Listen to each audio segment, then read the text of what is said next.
know the video is going to be bougie when you're reading notes off of a Starbucks wrapper. Hi friends, it's Gwen. Welcome back to my channel. Today's video is the first in a new series for 2020 where I tackle my TBR based on the number of words in the title of the book. And obviously this is the one-word title video. Since I'm predominantly a mood reader, I went to my TBR shelf, I pulled off all of the books that had one word in the title, and it's kind of like what sparked my idea for the series anyway. And I pulled all of the books off. I'm going to share the ones that were on my TBR that have one-word titles, and then we're going to go ahead and jump in to a vlog style video where I read as many of these one-word title books as I can. I actually started reading for this project yesterday. Let's go ahead and jump into the books. I'm going to show you all of them, and then I'll show you what I've already read, what I'm currently reading, and we'll go from there. The first one is Hunger by Roxane Gay. Bloom, a graphic novel by Kevin Panetta. The next one is a middle grade story, Wildwood by Colin Malloy. Then we have a women's fiction novel, Perennials by Julie Cantel. And then we have a sci-fi, very popular book, Illuminae by Amy Kaufman and Jay Kristoff. We have a hard-hitting contemporary story, Birthday by Meredith Russo. Solitaire by Alice Osman. And then I have like two books that kind of go together. I guess they're like kind of companion books, but Prisoner and Hostage, both by Annika Martin and Skye Warren. Supermarket by Bobby Hall. Dry by Neil and Jared Schusterman. Want by Cindy Pon. And the last one on my one-word title TBR is Tangerine by Christine Mangan. And this says, fans of The Talented Mr. Ripley will love this fast-paced thriller.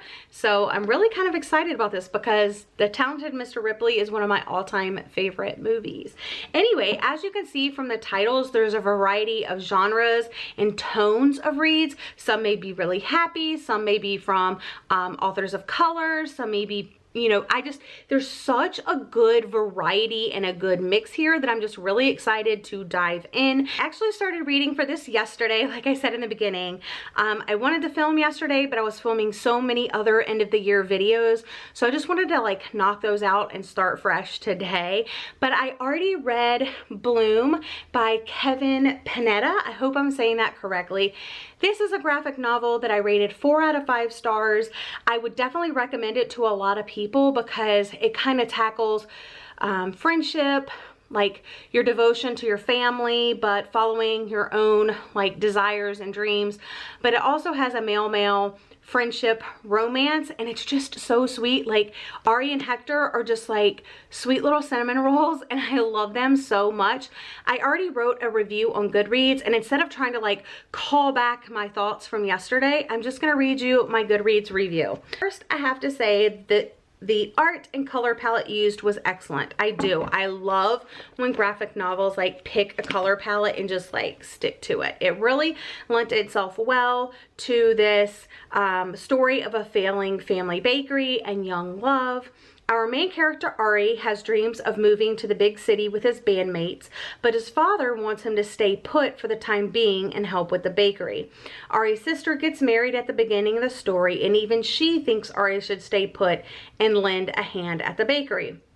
But with Ari's heart set on moving away, he comes up with a plan to hire and train a replacement. After a few bad interviews, it looks like Ari's stuck.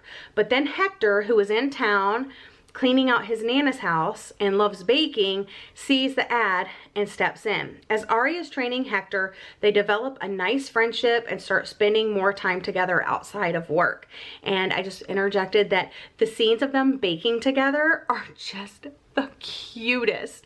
And I remember that, like I was just dying in those scenes.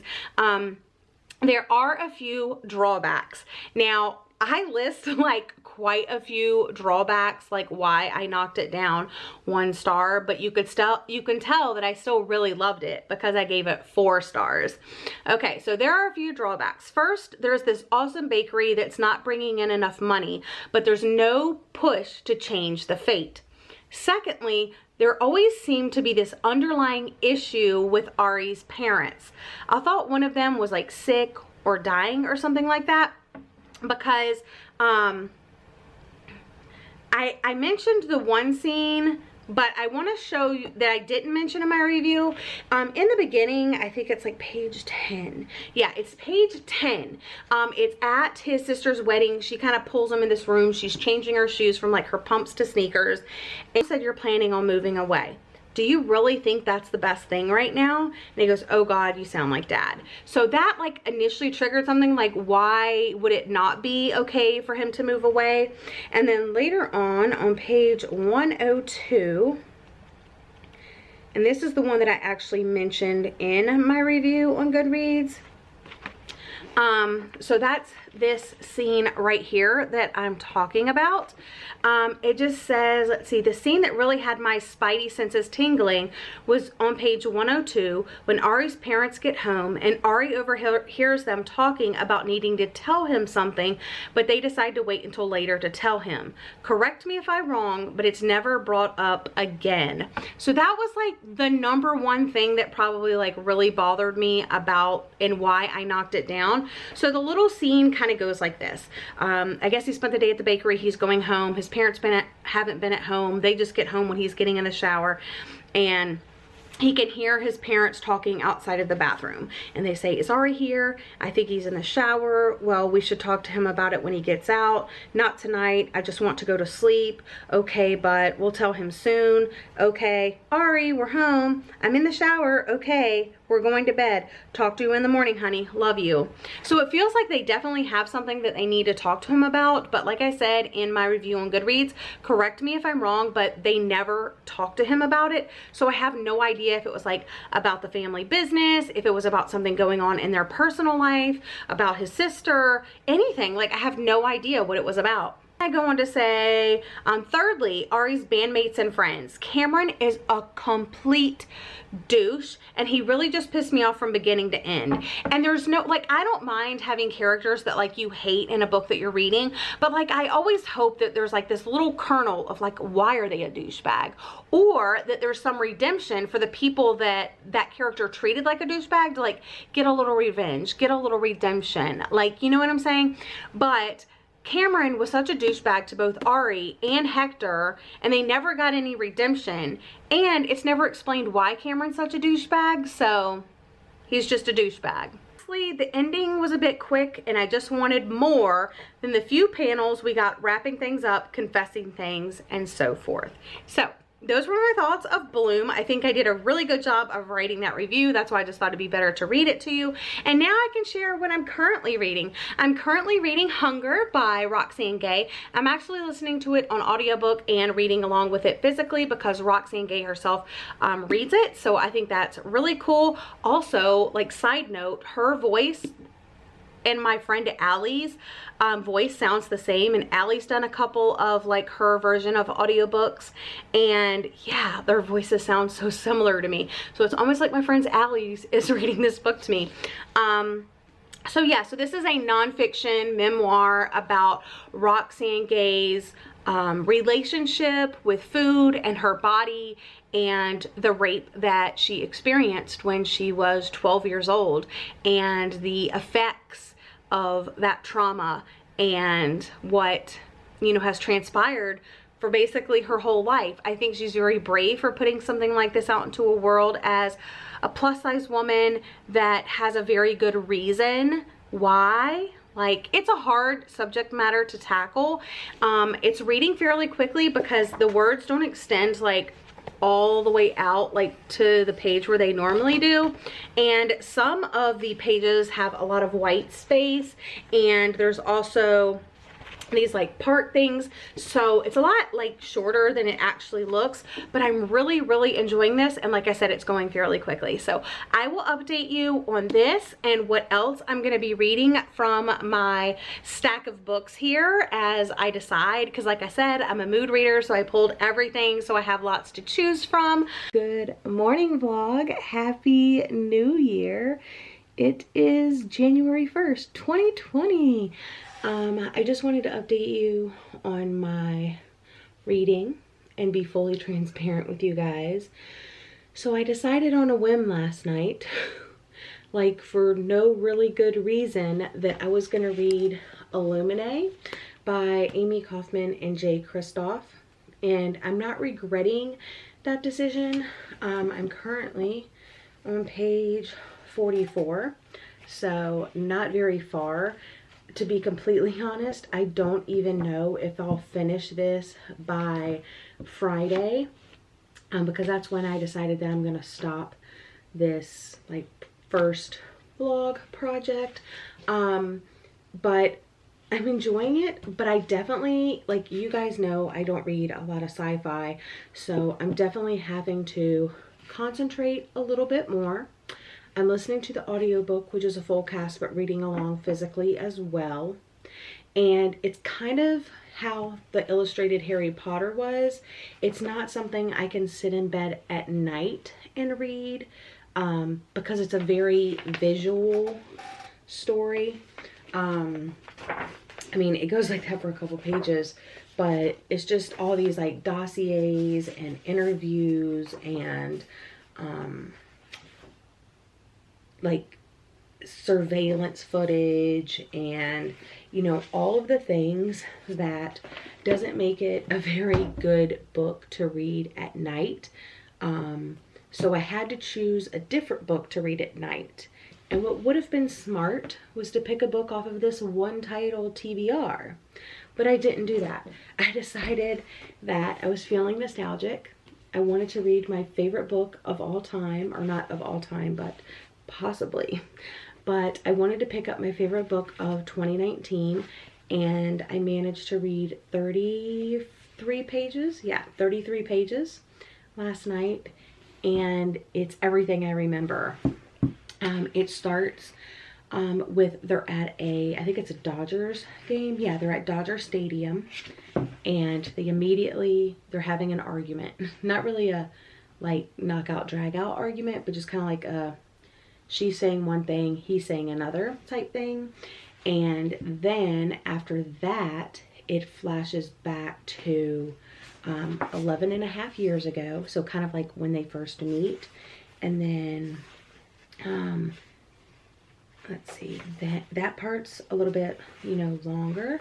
And then they have 11 years ago, 9.5 years ago, a little more than 9 years ago. And it just kind of keeps going forward. So where I stopped is like 3 years ago. So it gives you these like little standout stories of things that were happening in their life at that time. And then that's when it starts going to the current day stuff after you get through that part. So it's kind of showing you like their love, their connection, how they fell in love and stuff like that. And then the rest of the story is them being apart for a year. So yeah, I started this, and it's a 3-word title, but it's my favorite book of 2019, and I really wanted to reread it. So yeah, that's what I'm doing. So this was my nighttime read because, like I said, this was like really hard to read at night. But I'm putting this on the back burner. I guess I was just feeling really nostalgic for it last night. So yeah, that was me being fully transparent with you. I set out all my little projects. I made an oat milk latte this morning. My foam is kind of like decreasing now, but I'm taking my vitamins. These are from Care Of. It's my personalized 5-pack of vitamins. And I always have a code link down below if you use my link to sign up or take the quiz. It gets you money off. I think $40 off your first order, which is amazing. Basically, you get your first order for free, because I think I remember my first order being like $35. So yeah, you should definitely check it out if you're looking to add something healthy and fun into your New Year routine. Vitamins is such an easy place to start, especially with Care Of. No, this is not sponsored. I just truly believe in the company. I've been doing it for, I guess, how many months now? 6 months, something like that. And it's just so easy. Personalized packages that are biodegradable. You can take it and forget about it, you know? Okay, the next thing that I thought we could do today is I want to make a TBR jar thing. I was debating back and forth whether I wanted to do a TBR jar, but one of my goals in the new year is to read more of my book of the month selection, because not only am I currently subscribed to the book of the month and I get a book every single month, but, and you know, if I choose, but I go to the book exchange and get backlist titles, and it's gotten a little out of control. So we're gonna go back to my office. I'm gonna cut down this paper. I just got these nice pretty pastel colors, pink and purple and green, and I'm gonna cut those down, and then I'm just gonna look through my book of the month shelf, write down the titles that I haven't read, and pop them in the jar. Also, I remembered that I wanted to film and post my goals for 2020. I haven't done that yet. I've written them down. I know what my goals are, but it's just sharing it with you guys. Also, yes, I have a paper cutter. I'm a teacher. What would you expect? So I'm gonna just prop you up here. I have my Sharpie to write the titles down. I have my paper. I have my jar. I'm just going to cut the paper.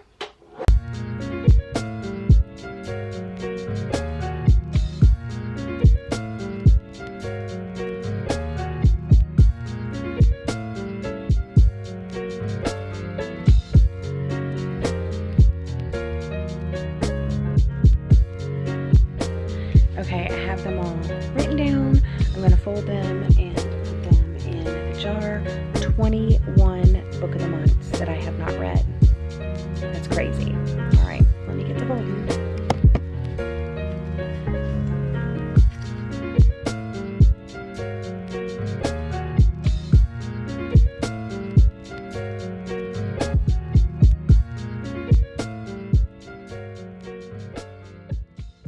Okay guys, update time. It is 1:09 p.m. and I have not read anything. So I had a really hard time filming my 2020 goals, but I finally got it filmed. It only took me 4 times. The lighting was just really terrible. I did some rearranging to hopefully fix that, but it's a totally new angle than I've ever filmed my videos from before. So I don't know if that's going to be like my permanent setup for 2020, but it worked for today's video at least. Update, it is 4/23, still January 1st, and I still haven't made too much progress. I'm currently on page 135, so I did read a little bit before I actually took a nap, but I just basically woke up. Good morning, friends. It is January 2nd, and I'm in my bathroom getting ready for work. I thought I would update you, since I won't be able to update you until I get home from work. Tuesdays and Thursdays are my short days, so I get off at noon today, which is good. I'll give you a reading update on Illuminae. I am currently on page 238, and that means I'm 39% done. And after I do that video, so I actually have a chiropractor appointment after work. I have to go right from work to my chiropractor appointment, and then after my chiropractor appointment, come home, eat lunch, film that video, edit that video, and then I will be able to read this. That's my only plan. I was going to go to the gym, but I really want to get that video done, and I really want to get some reading done, so the gym will have to wait. Hi friends, I'm home. I filmed my video. I need to edit now, and it's probably gonna take me a while. I'm here with an update. I'm failing on this reading thing. It is 5:54 at night. I just got home from picking up my rings, and we went to dinner at Red Robin, and my stomach is so full of onion rings. Yeah, look at my rings, you guys. I've missed them so much. So I'm actually wearing my wedding ring now and my engagement ring. I have missed them so much. It's only been like a couple days though, so they did it really fast. But my chain that I broke, I didn't know. I thought it was like a sterling silver chain, but no, it was a gold chain. So he paid for that, and when they fix it, I'll go pick it up. But I'm just so happy I got my rings, you guys. And I also wear these rings. I don't know if I'm going to continue to do that. They're just these little like thin, dainty gold rings, but they're so thin and so dainty, and I'm so rough on my jewelry that they were like bending and stuff. But yeah, I'll probably keep these. I got these on Etsy, and then my other ring from Etsy, it was too big, and it was a sterling silver ring, but they were going to charge me like, I think almost $50 to resize it, and the ring only costs like less than $20, but it's sterling silver and it has this really pretty stone in it. So I ordered it for this finger, so hopefully that will come in soon, but it's coming all the way from India, so I don't know. But my new earrings that I got for Christmas, I got so many compliments on these already, but they're like crystals and gold. So yeah, I'm just blinging out. But now I need to focus and do some editing. Good morning. It is Friday, January 3rd, and I'm still reading Illuminae by Amy Kaufman and Jay Kristoff, but I made it 50% of the way through, and I'm eating breakfast. So, and you're propped up on like my coffee cup. So my original plan was for today to be the last day of this Read One Title project. However, I want to continue in this, and I also want to continue in Birthday by Meredith Russo. I'm not sure I can finish both tonight, but I think if I really push myself, I could do it by Saturday and then start with new stuff on Sunday. But if not, I'll give myself the entire weekend to finish stuff. Basically what I'm saying is I'm extending this project to complete these 2 books.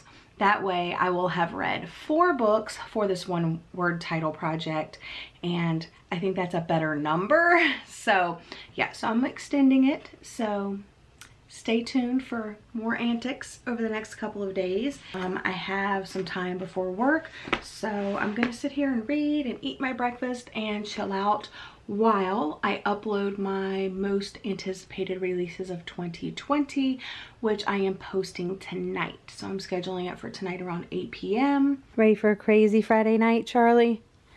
Huh? You ready for a crazy Friday night?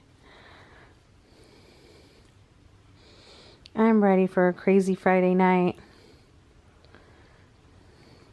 All right, just got home a little bit ago, and I'm ready to jump in, make a dent on this. I did read before I went to work this morning.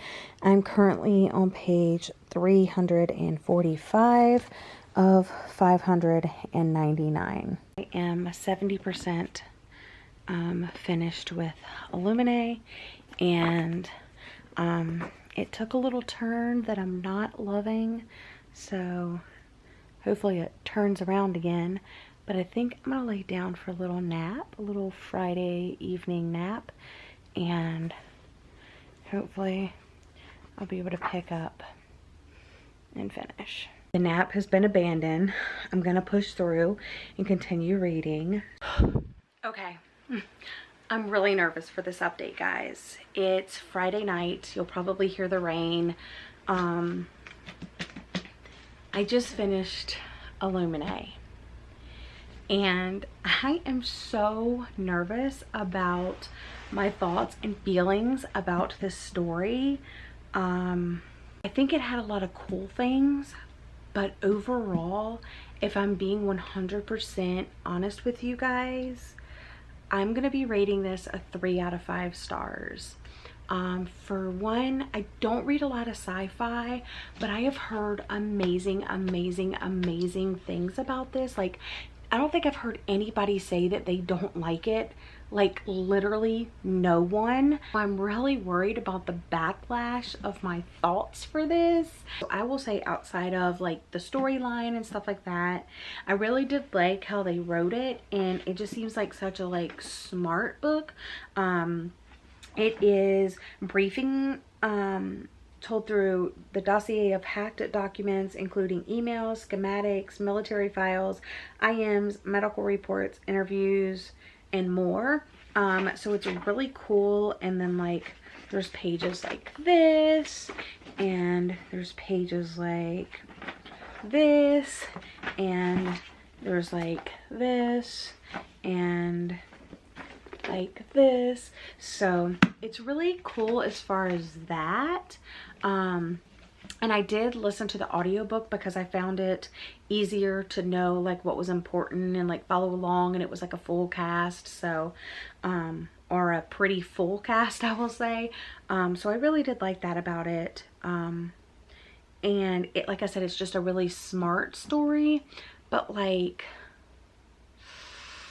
yeah, I don't really like the plot. And I will not be continuing in the series.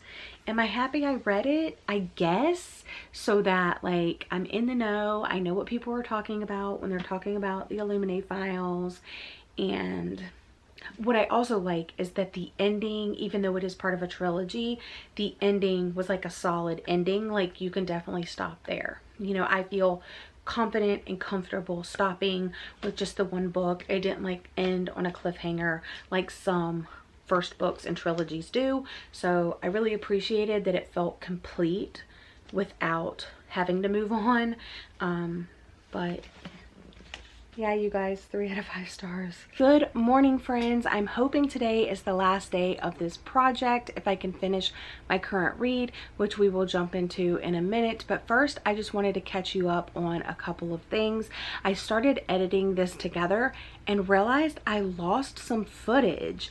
I briefly talked to you about reading Hunger by Roxane Gay, and then my actual reading and updates about this book never happened. I did write a review on Goodreads. I just thought I could read this to you. So the first part of my review is just like a lengthy quote that I think summarizes basically the entire book. And it says, quote, "When I was 12 years old, I was raped, and then I ate and ate and ate to build up my body into a fortress. I was a mess, and then I grew up and away from that terrible day and became a different kind of mess. A woman doing the best she can to love well and be loved well, to live well and be human and good." So it's difficult topics explored, it's vulnerable, it's necessary, it's uncomfortable. Trigger warnings for rape, anorexia, bulimia, and fat phobia. So this memoir explains Gay's relationship to her body and the constant hunger she feels as a result. Make no mistake, this is at times very difficult to read, especially hearing how at just 12 years old she is raped by a boy she desperately trusted and loved and his friends. She told no one. Instead, she turned to food and ate and ate and ate to build her body into a fortress that would never fail her again. She did this knowing how society sees weight and fat and used that to her advantage. She discusses in detail her relationship with the men and women in her life following the rape, her relationship to food and weight, and how she is undestroying herself, freeing herself to be vulnerable and terribly human. It's difficult reading someone's personal story, their memoir, but I feel as if I have to deduct a star. While the entirety of it was interesting, it was hard to follow at times because the timeline skipped around so much. It felt less memoir and more sitting down for a good chat with a close friend, which I really enjoyed. So that's literally the only reason it lost a star, is because it would skip around from like the past and then like different parts of her past, and then it would like go forward and then it jumped back to that same part, and so it was a little hard as far as that. But really recommend if the trigger warnings aren't a bother to you and if you're in a safe place to be able to forge ahead in a book like this. But really good, very honest. I actually finished this on the day before the new year. So I started it on the 30th and I finished it on the 31st. Okay, so then I picked up Illuminate Files because I actually did a try a chapter tag. Me and my husband, we went out to the Total Wine store on New Year's Eve, and I actually brought like a stack of books with me in the car, and he went into the store and I stayed out, and I like recorded myself talking about these are the books that I'm gonna do a chapter of. There was a whole part where I talked to you guys about, I read like these 3 books. I read the first chapter of these 3 books I was going to listen to the first chapter of. And then I like ranked them and I talked about them and all of that. So I have no idea what happened with that footage, but the result is that I started on Illuminate. And as I talked to you guys last night, I wasn't really a fan, but it was hard to put into words why. So I ended up rating this book 2 out of 5 stars, which you guys are gonna be so pissed at me, but let's listen to my review of this one. And I'm gonna do a spoiler-free portion, and when I spoil it, I'm gonna put a spoiler tag right here, and then you can watch it again when that goes away. Here is my review. I said, y'all, I don't know what to say. I did not go into this book thinking I would dislike it or be bored for large chunks of it. I've watched and read reviews who are not fans of sci-fi rave about this book. I finally caved and bought it, and then now I could say I've read it. So I am happy that I like read it. Where to even start? Okay, so I'm not a sci-fi fan, so maybe that has a lot to do with my rating, but honestly, point blank period, my rage for this story is spoiler filled. The number one reason I did not like this book is because 70% of the book, Katie and Ezra are I-amming and exchanging their feelings and falling back in love with each other. Then the last 30%, we find out all of that was a big ploy to get Katie over to the other ship to work on Aiden, and that Ezra's been dead basically the whole time with the AI, Aiden, pretending to be Ezra. But that's not all. In the last few pages, Ezra's alive and well. What the fuck? So that's why. Is the book layout and storytelling unique? Absolutely. It's a very smart book. Some have complained about Katie and her lack of character definition, but that didn't bother me. I quite liked her. I also liked the fact that even though I didn't enjoy the story, it wrapped up enough in the end for me that I do not feel hanging and in need to continue in the trilogy. But I still can't get over the fact that 70% of the book had me believing one thing, 30% had me believing something else, and then in the last few pages did something else entirely and wrapped that tiny bow on way too quickly. So I just wanted to catch you up on that. And now I am currently reading Birthday by Meredith Russo. This is going to be my last book in this video. Hi friends, update time. It's actually Sunday. I did not finish reading Birthday yesterday, but I did manage to finish it today. So I'm rating the story 3 out of 5 stars, and I know you may be shocked by that rating, but I wanted to just walk you through my thoughts and feelings as reading this, and take this with a grain of salt. Definitely look for own voices, reviews, and yeah, so let's go ahead and jump into my thoughts. I was really expecting to love this because I know pretty much everybody has rated it like 4 or 5 stars. Before we get into my thoughts, I do want to do some trigger and content warnings for the book. The homophobia, the slurs, cancer, grief, economic struggle, abuse, discrimination, suicide, and divorce. If any of those things bother you, I would definitely steer clear. While it is a book under 300 pages and you should be able to read it very quickly, all of these things are very prominent in the storyline itself, along with the story of being transgender. So the basic storyline, I have notes because I haven't written my Goodreads review yet, but I kind of wrote it down, like things that I wanted to say, and it's kind of like front and back. So I'm just gonna kind of like go off of my notes. So the basic storyline, if you don't know, follows best friends, Eric and Morgan, as they fall in love despite all the odds, despite everything. When they were born in September, there was this like freak snowstorm that snowed everybody into the hospital, and their two families became really close.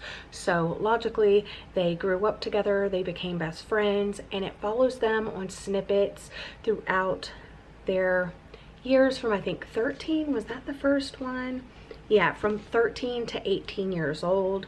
And that's also a very important thing because Morgan's mom died from cancer. Morgan's mom left letters and presents for Morgan that is supposed to be given every single year on the birthday. It's videos and letters and other things. I don't want to spoil anything, but so like I said, we follow these two teens from 13 to 18, and we see everything just from a very small scope of their life during that year, like right around their birthday. So the first one is our transgender girl Morgan and our cisgender boy Eric. Morgan, other than Eric, her only friend is this Latinx girl named Jasmine, and it's kind of like an on again off again friendship.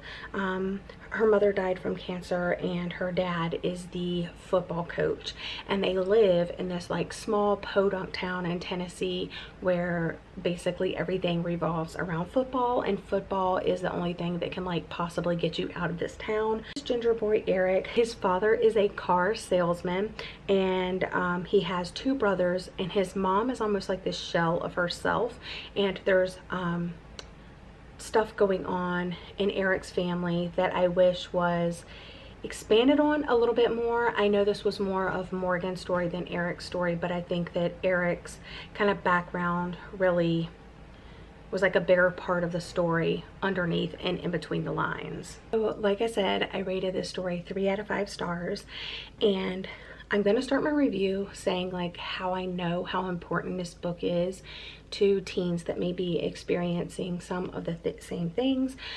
It says, there are some stories you read that you just know outside of your own feelings on the book mean so much to people, and yet you can't quite come to grips with its downfalls. And that's my thoughts and feelings in a nutshell. To go a little bit further, for starters, the barrage of homophobic slurs and discrimination, while clearly and sadly believable, it's too much. It really is like over the top. And I think I talked about this with one of my other stories about how when there's like these douchebaggy characters and you're telling a hard story, but like at the end you want it to kind of be like a happy ending, there has to be some type of like redemption or something like that. And it was just like so overdone, and I guess there is like a tiny bit of redemption, but it was just so overdone. It was like every other sentence, and I don't know, it just made me like hate some people in this book, and then they try to make you love them later and you're just like, I can't. So secondly, and completely unbelievable, like the first part, believable, you know, some people are just douchebags. The second part, totally unbelievable, is the amount of times the word son is used in reference to Morgan. So Morgan is a transgender girl, and her dad uses, and the mom uses the word son over the top times. So, and when I say overused, I mean on page 197, the dad uses in a sentence son twice in one sentence. Son, dad says, oh my god, son, hey, like what the F? And then on page I think it's 199, for Christ's sake, son. And then later on the same page, okay, son. I mean, who in their right mind goes around using son or daughter for that matter in their everyday like conversation with their child? No one. That's the answer. And it was just obviously like that hurts Morgan, but like me as a heterosexual cisgender female white person, like I have no reason to talk on the matter and no reason to get hurt by those words. But like if it's a gut punch to me, I can't even imagine like the gut punch to Morgan and transgender people out there. So it was overdone, it was punishing and cruel, especially because it was overdone. And lastly, the reason why I'm rating it 3 out of 5 stars rather than higher is because the first 2/3 of this book are so boring. Like, you're reading about a hard topic, there's all these slurs and discrimination happening, and it just seems like everything's worthless. Like nothing's gonna get better. You just feel like you're in this dark hole and you're not gonna be able to climb out of it. Like it just seems any progress forward seems it's never gonna happen. So is it an important story to tell? Absolutely, but it just felt so dark and unnecessarily so in a way, because the last third of the book, it still dealt with super hard topics and the topic at hand, but it was done in a way that was more engaging and hopeful for the reader and teens out there that may be experiencing some of the things that are happening in this story. So it took me way longer to read than it should have. It took me like 2 days and it's under 300 pages. So yeah, 3 out of 5 stars for me. Like I said, super important story. Definitely seek out Own Voices reviews if you identify with any of the characters in this story. Don't forget my trigger warnings that I said. But yeah, those are my overall thoughts on this story. So now that I have officially finished the last book that I was planning to read, or I wanted to read for this project, I'm gonna wrap up this vlog. This is the first one in a new series of reading books based on how many words are in the title. And the ones that I've managed to finish, I finished 4. So the first book that I managed to finish was Bloom by Kevin Panetta, and I rated this 4 out of 5 stars. This is a male-male romance set in a bakery in this like beachside community town, and it's just super sweet and adorable, and I loved it. And then I read a nonfiction memoir by Roxane Gay, Hunger, and this is the story, her life story about how she was raped at 12 years old, and as a result she used food as a catalyst to build her body into this fortress to put a barrier between her and men in her life and trauma and grief and so forth. I thought it was really good. I also rated it 4 out of 5 stars. I talked about it in my review and on here, I believe. Definitely check out my Goodreads reviews for all of these. I will have them linked in the description box if you want more details. Illuminate by Amy Kaufman and Jay Kristoff. I ended up rating this 2 out of 5 stars instead of 3 out of 5 stars just because like I had more at fault with it than I thought, and the rage burning inside me just bothered me so much. This is a space story, I don't know, is this a space opera? I don't know, I don't read a lot of sci-fi. 10% of the book you're thinking one thing, it totally does a 180 and it's something else for 30% of the book.